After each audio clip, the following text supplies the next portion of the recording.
Hands up if you ever think that a topic that you've been interested in reading in has affected and changed who you are as a person today.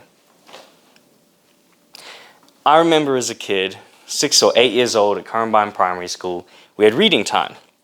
You could go up to the library and choose any book you want. All you had to do was open the book and you found yourself in a new world. Of fantasy, adventure, all other things that you can imagine. And while all other students were reading Captain Underpants and all these other books that I never read and don't remember, I was drawn to a very specific section in the non-fiction area, ancient history.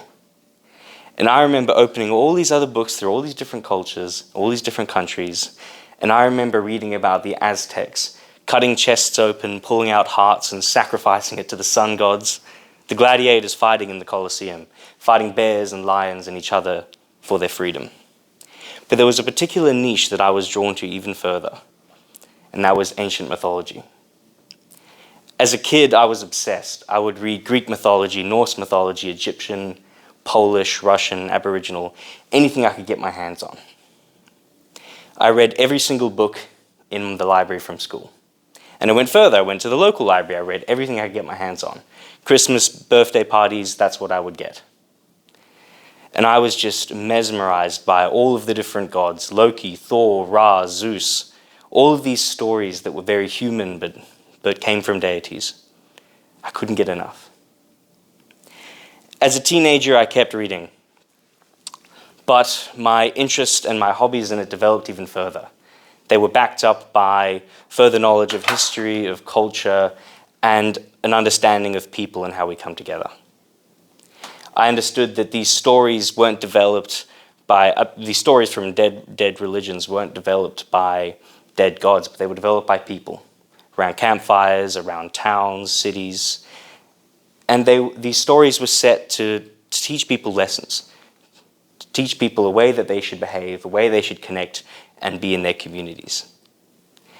And I had an interest in, and I made my own theories of how these stories would develop, with villages having spirits that they worshipped, and as the village turned to towns, these towns, the spirits that they worshipped became idols. And as these towns became cities, these idols became gods, such as we have with Athena from Athens, gods that were locally distributed into a city. And I remember as a kid, before I was learning all this, I would sit in the ocean and I would try and brave all of the waves that hit me. And I would thrash and fight against these waves and smack them. And as other people would see, they would just see some lunatic, psychotic child angrily smashing against the waves. But what I saw and what I thought of myself as is Earth's champion fighting against Poseidon, the god of the sea. As an adult, typically these hobbies and these interests, they dissipate over time.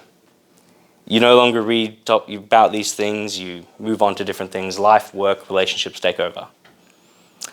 However, for me, like metal in a hot forge, my passion was tempered. I'm still interested and I still read about all these books, and if you get me drunk enough, I'll non-stop talk about them.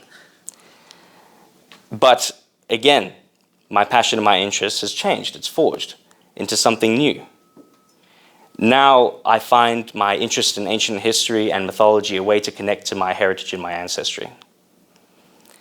My heritage as an Anglo-Saxon, like many of you here, I'm able to connect with my German heritage and my English heritage of Scottish, all of the countries where the Saxons invaded the Angles.